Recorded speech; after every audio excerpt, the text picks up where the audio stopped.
Hello friends, welcome to suggestive education. সাজেস্টিভ এডুকেশনে সকলকে স্বাগত জানাই। 15ই সেপ্টেম্বর মিসেলিনিয়াস এক্সামের উদ্দেশ্যে আমরা একটা ইন্ডিয়ান আর্ট অ্যান্ড কালচারের উপরে 50টি অনলাইনার নিয়ে এসেছি, যেগুলো বিভিন্ন পরীক্ষায় এসছে, সেন্ট্রাল এবং রাজ্যের বিভিন্ন পরীক্ষায়, এমনকি মিসেলিনিয়াসেরও এক্সামে, এর আগের এক্সামগুলোতে এই কোশ্চেনগুলো এসছে। তো আজকের প্রথম কোশ্চেন হচ্ছে, থেইয়াম হলো কেরালার একটি শিল্পরূপ। তো থেইয়াম হচ্ছে কেরালার একটা শিল্প বা নৃত্য। বীর নাট্যম হচ্ছে অন্ধ্রপ্রদেশের একটি নৃত্যরূপ। লটিয়া হচ্ছে রাজস্থানের একটি আঞ্চলিক সঙ্গীত। তারপরে বলছে, ভগবান শ্রীকৃষ্ণের জীবনের উপর ভিত্তি করে তৈরি একটি লোকনাট্য রূপ হলো রাসলীলা। এই রাসলীলাটা হচ্ছে মণিপুরের নৃত্যরূপ। যক্ষগান লোকনৃত্যটি হচ্ছে কর্ণাটকের সঙ্গে যুক্ত। তো যক্ষগান কর্ণাটকের। ছাউ নৃত্য 2010 সালে ইউনেস্কোর অমূর্ত সাংস্কৃতিক ঐতিহ্য তালিকায় অন্তর্ভুক্ত হয়। আর ছাউটা আমরা জানি পশ্চিমবঙ্গ, ওড়িশা এবং ঝাড়খণ্ড মিলিয়ে 3টা রাজ্যে রয়েছে। পশ্চিমবঙ্গের পুরুলিয়া এবং ওড়িশায় ময়ূরভঞ্জ জেলা, তারপর ঝাড়খণ্ডে রয়েছে। তো ছাউ বলছে 2010 সালে ইউনেস্কোর অমূর্ত সাংস্কৃতিক ঐতিহ্য তালিকায় অন্তর্ভুক্ত হয়। লাদাখের বৌদ্ধ সঙ্গীত 2012 সালে ইউনেস্কোর অমূর্ত সাংস্কৃতিক ঐতিহ্য তালিকায় অন্তর্ভুক্ত হয়। আর ছাউটা দেখলাম 2010। তারপর বলছে, বৈদিক মন্ত্রপাঠের ঐতিহ্য, এটা 2008 সালে ইউনেস্কো অমূর্ত সাংস্কৃতিক ঐতিহ্য তালিকায় অন্তর্ভুক্ত হয়। একটি মুক্ত ধারা নৃত্য, যেখানে নৃত্যশিল্পীরা মাটির পাত্রে ধূপ জ্বালিয়ে নাচেন, এটাকে ধনুচি নাচও বলা হয়।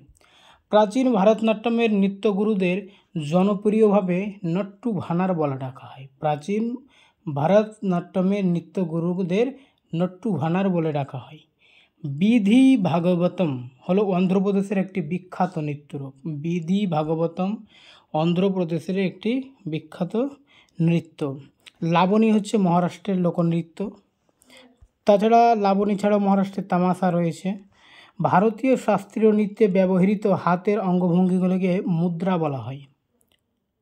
ঘুমর সাধারণত রাজস্থানের ভিল উপজাতির দ্বারা পরিবেশিত হয়। ঘুমর মনে রাখবে রাজস্থানের, এবং এটা ভিল উপজাতি দ্বারা পরিবেশিত হয়। ময়ূরভঞ্জ ছাউ ওড়িশা, এটা আমরা একটু আগে বললাম যে ছাউ 3টি রাজ্যে রয়েছে। ময়ূরভঞ্জ ওড়িশা, পুরুলিয়া পশ্চিমবঙ্গ, আর একটা ঝাড়খণ্ডে রয়েছে। আচ্ছা, তারপরে দেখো রাসলীলা, যেটা আমরা মণিপুরে পড়লাম, ভগবান কৃষ্ণের উপর এটা যে রয়েছে। তো রাসলীলা 1779 সালে প্রথম নৃত্যরূপ হিসাবে মণিপুরের মৈতৈ রাজা ভাগ্যচন্দ্র দ্বারা শুরু হয়। তো রাসলীলা কে শুরু করেছিল? মণিপুরের রাজা ভাগ্যচন্দ্র। কত সালে? 1779 সালে।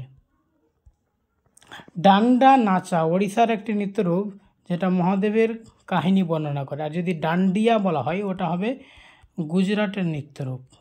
গুজরাটের হচ্ছে ডান্ডিয়া, তারপরে হচ্ছে গরবা, ঠিক আছে। আর ডান্ডা নাচা হচ্ছে ওড়িশার, যেটা মহাদেবের কাহিনী বর্ণনা করে। গৌর মারিয়া নৃত্য ছত্তিশগড়ের সাথে যুক্ত। ছত্তিশগড়, এখানে স্প্রিংটা একটু হয়েছে ছত্তিশগড়ে। তো গৌর মারিয়া ছত্তিশগড় আমরা মনে রাখবো।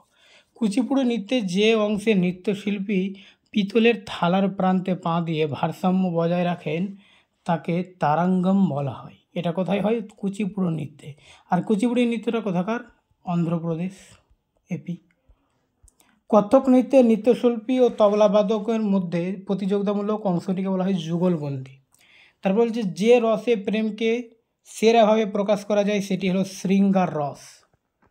মুদিয়েট্টু হলো কেরালার একটি আচারিক নৃত্যনাট্য, যা দেবী কালী ও অসুর দ্বারিকার মধ্যে যুদ্ধের পৌরাণিক কাহিনীর উপর ভিত্তি করে তৈরি। নাট্যশাস্ত্র অনুযায়ী মোহিনীঅট্টম হলো লাস নৃত্যের একটি রূপ। মোহিনীঅট্টম কোথাকার? কেরালা, এবং এটা বলছে যে একটা লাস নৃত্যের একটি রূপ। নাট্যশাস্ত্র অনুযায়ী, নাট্যশাস্ত্র একটা বই, যেটা লিখেছেন ভরত মুনি। মোহিনীঅট্টম নৃত্যে নাচ এবং গানের মধ্যে একটি নাটক পরিবেশন করা হয়, যেখানে গানটি সাধারণত মণিপ্রবালা ভাষায় হয়। নাগাল্যান্ডের একটি নৃত্যরূপ যেটি শিকার অভিযানের প্রস্তুতি হিসাবে পরিবেশিত হয়, সেটি হলো সদল কেকা। কলাক্ষেত্র শৈলী ভারতনাট্যমের সঙ্গে যুক্ত। কুড হলো জম্মু কাশ্মীরের একটি লোকনৃত্য। ভারতনাট্যমের তাত্ত্বিক ভিত্তি নাট্যশাস্ত্রে পাওয়া গেছে। আচ্ছা, ভাজুভুর ভারতনাট্যমের একটি শৈলী, আর লুড্ডি পাঞ্জাবের একটি লোকনৃত্য। পাঞ্জাবের লুড্ডি রয়েছে, তারপরে রয়েছে ভাংড়া, তারপরে রয়েছে গিদ্দা, এগুলো সব পাঞ্জাবে। কত্থক নৃত্যের প্রাচীনতম ঘরানা হচ্ছে বারাণসী ঘরানা। বারাণসী ঘরানা কত্থকের প্রাচীনতম ঘরানা। এছাড়াও কত্থকে কয়েকটি ঘরানা রয়েছে, যেমন জয়পুর ঘরানা, লখনৌ ঘরানা, বারাণসী, রায়গড় ইত্যাদি। আচ্ছা, লখনৌ ঘরানার সঙ্গে একজন বিখ্যাত ব্যক্তি রয়েছে কত্থক নৃত্যে, যিনি নাম হচ্ছে বিরজু মহারাজ। বিরজু মহারাজ লখনৌ ঘরানার সঙ্গে যুক্ত, অনেকবার পরীক্ষায় এসছে, যিনি কত্থক নৃত্যের সঙ্গেও যুক্ত। তো মনে রাখবে যে বিরজু মহারাজ আসলে কত্থকের সঙ্গে যুক্ত, ঘরানা আসলে লখনৌ। আচ্ছা, কত্থক কোথাকার? কত্থক হচ্ছে ইউপির একটি মানে শাস্ত্রীয় নৃত্য। ভরতল নৃত্য আসামে বিখ্যাত। তারপরে লাই হারোবা হলো মণিপুরের নৃত্যের প্রাচীনতম রূপ। মণিপুরের আমরা জানলাম, আর লাই হারোবা হচ্ছে মণিপুরের একটি প্রাচীনতম রূপ। মণিপুরের একটা রূপ রয়েছে যেটা হচ্ছে জগই। জগই যদি আসে, এটাও এক মণিপুরের, ঠিক আছে, এটা মণিপুরের নৃত্যেরই একটি ভাগ জগইটা। জোনপা লেগসো হলো ভুটানের একটি স্বাগত নৃত্য। জোনপা লেগসো। মাটি আখড়া সাত্রিয়া নৃত্যের সাথে যুক্ত, আর সাত্রিয়া নৃত্যটি একটি শাস্ত্রীয় নৃত্য। আর সাত্রিয়াটি কোথাকার? এটা হচ্ছে আসামের। নল চরিতম নাটকটি কথাকলির সাথে যুক্ত। কথাকলি আমরা জানি কেরালার। মধ্যপ্রদেশের কামার উপজাতির নৃত্য হলো তেরহ আর তালি। কামার উপজাতির তেরহ তালি মধ্যপ্রদেশে। আচ্ছা, মধ্যপ্রদেশের একটি নৃত্য হচ্ছে ধিমসা।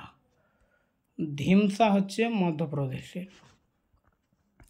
শ্রী চিদম্বরম মন্দিরের গোপুরমে যে শাস্ত্রীয় নৃত্যশৈলী উৎকীর্ণ রয়েছে তা হলো ভারতনাট্যম। ভারতনাট্যম দক্ষিণ ভারতের ধর্মীয় থিম এবং শৈব দর্শনের আধ্যাত্মিক ধারণা প্রকাশ করে।